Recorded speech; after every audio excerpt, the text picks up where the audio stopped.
Hi students, welcome back to grade 11 English. Let us move on to Prose 3 Forgetting by Robert Lynch, part 3 presented by Binila. Take your textbook, Unit 3, Prose Forgetting. Let us move on to the page number 68. Absent-mindedness of this kind seems to me all but a virtue.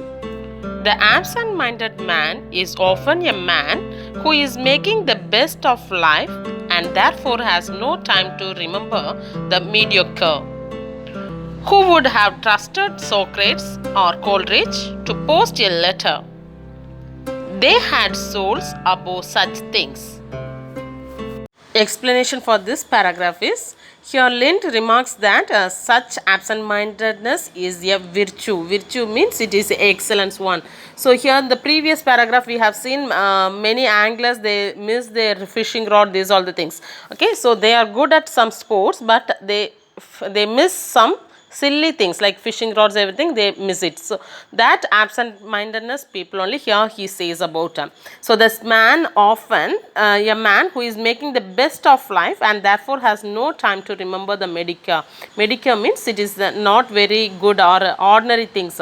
So the person is good at sports or something, they are very good, but what they are doing, they forget the silly things, ordinary things, small things they forget.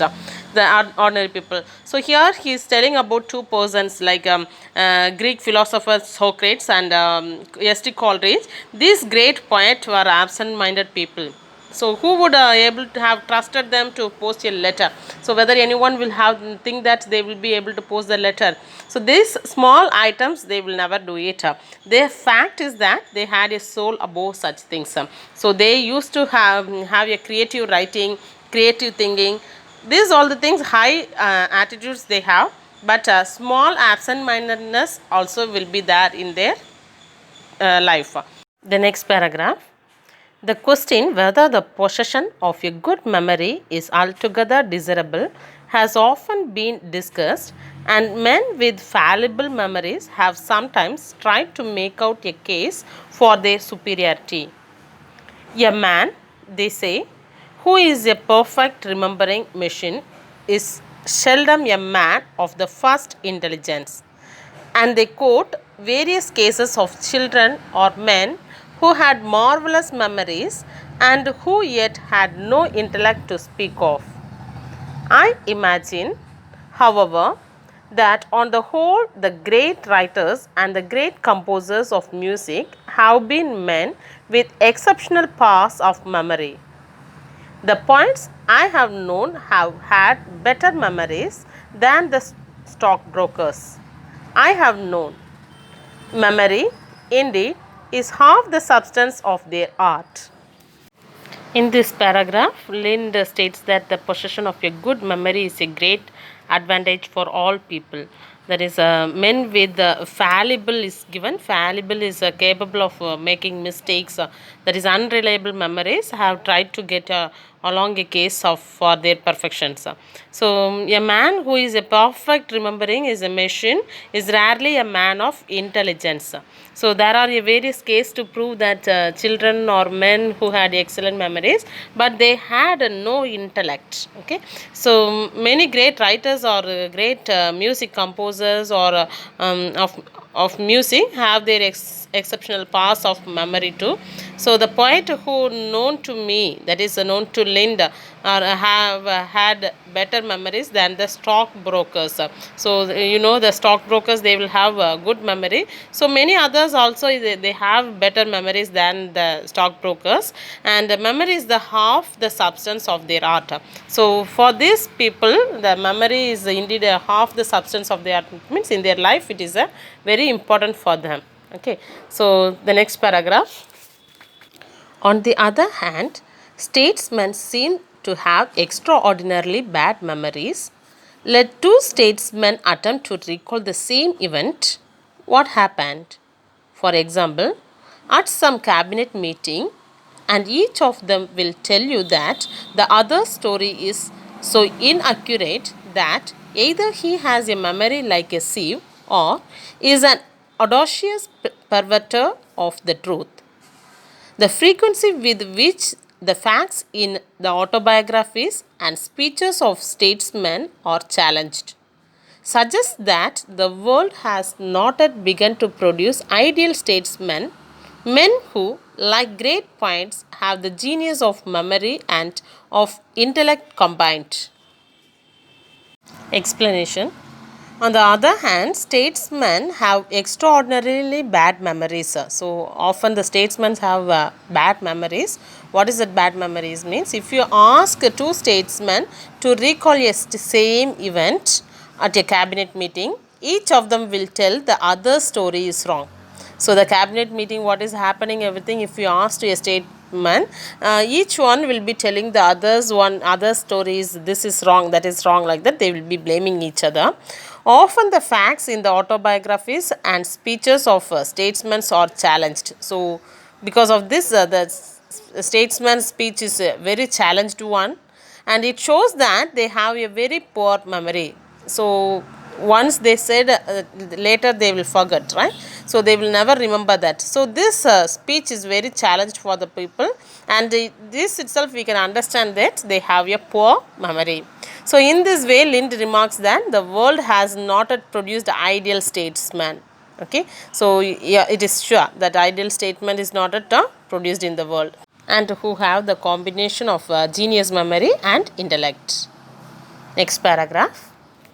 At the same time, ordinarily good memory is so common that we regard a man who does not possess it as eccentric. I have heard of your father who, having offered to take the baby out in a perambulator, was tempted by the Sunday morning to pause on his journey and slip into a public house for a glass of beer. Leaving the perambulator outside, he disappeared through the door of the saloon bar. A little later, his wife had to do some shopping, which took her past the public house, where to her horror, she discovered her sleeping baby. Indignant at her husband's behavior, she decided to teach him a lesson. Now we came to the last two paragraphs. Here only the writer humorously narrates about a man who is leaving the perambulator outside, and he is going to the bar, and this example only he highlights and he says in this lesson. Okay, so we let us move on to the last two paragraphs. This last before paragraph, ordinarily good memory is very common. We consider a man without good memory as eccentric. So here we says about the people, everyone has a good memory, that is a very common one, but some person is considered without good memory is called as an eccentric. So eccentric is a word which means the people that is tending to act in a strangely. Some persons, they will act very strangely, no? So like that person is called eccentric. Okay, so those who don't have a good memory is called as an eccentric. And Lynn narrates a very funny story of your father who takes his baby out in a perambulator in the morning. So perambulator means shortly we will call as a pram. So in the airport you might have seen some small kids, they are moving in a perambulator. The parents will be moving the pram in the airport and all, you might have seen, right? So that perambulator, he is moving to the outside. So when he was crossing near a public house clipped words we will call as a pub. Okay, so when he is moving, or he is crossing near to the public house, what happened? He was tempted for a glass of beer. He was very eager to drink a glass of beer. So he left the perambulator outside in the street and went into the pub. Pub means that is a public house. So he is leaving that and he is moving inside the pub. After some time, what is happening? His wife came that way for shopping. So she is on the way for the shopping through that same place, and she saw that baby is sleeping in the perambulator. Was very much horrified by seeing the baby. She was so angry with her husband that she decided to teach him a lesson and wheeled away the perambulator. She took away the perambulator with her, and she thought we must teach a lesson for his for her husband, like that he thought, and she went home with the perambulator. Okay, so let us move on to the next paragraph. She wheeled away the perambulator, picturing to herself his terror when he would come out and find the baby gone.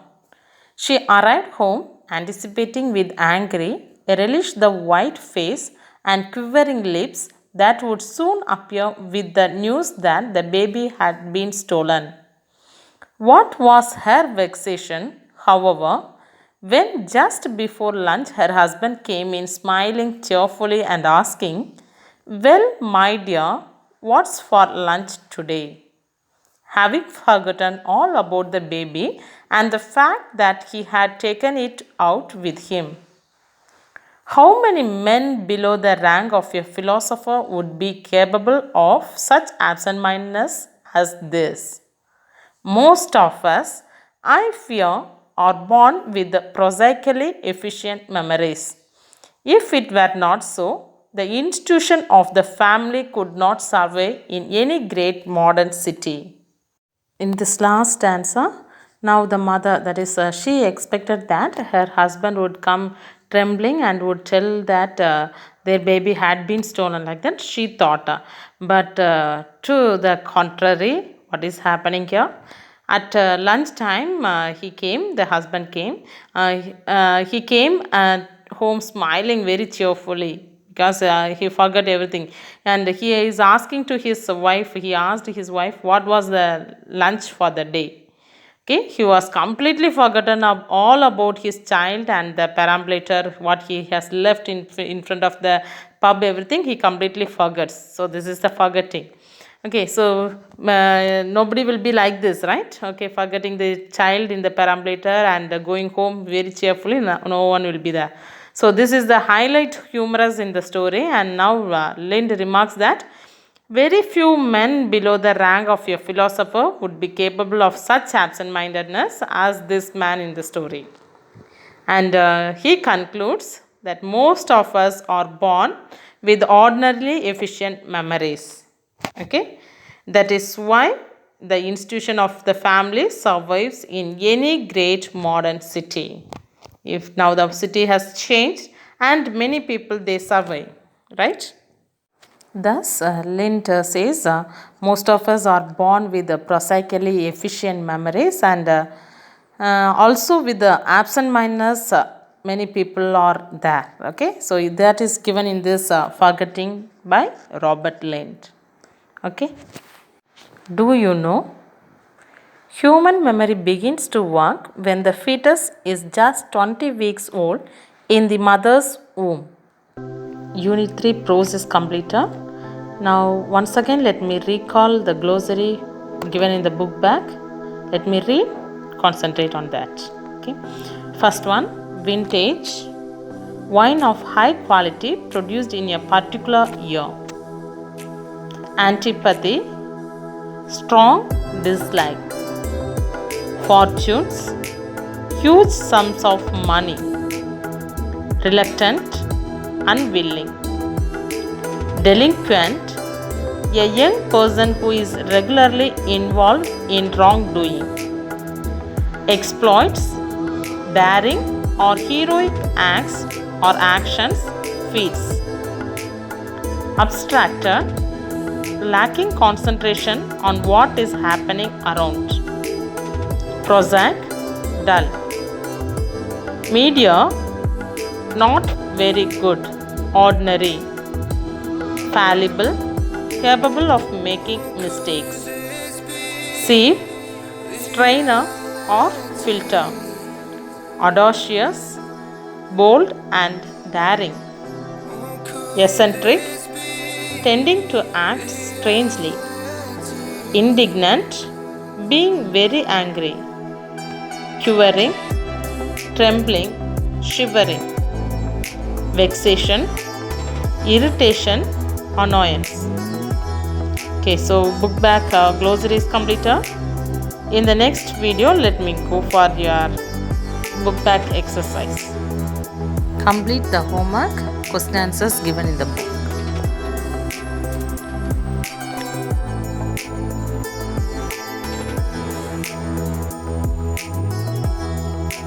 Thank you. Bye bye.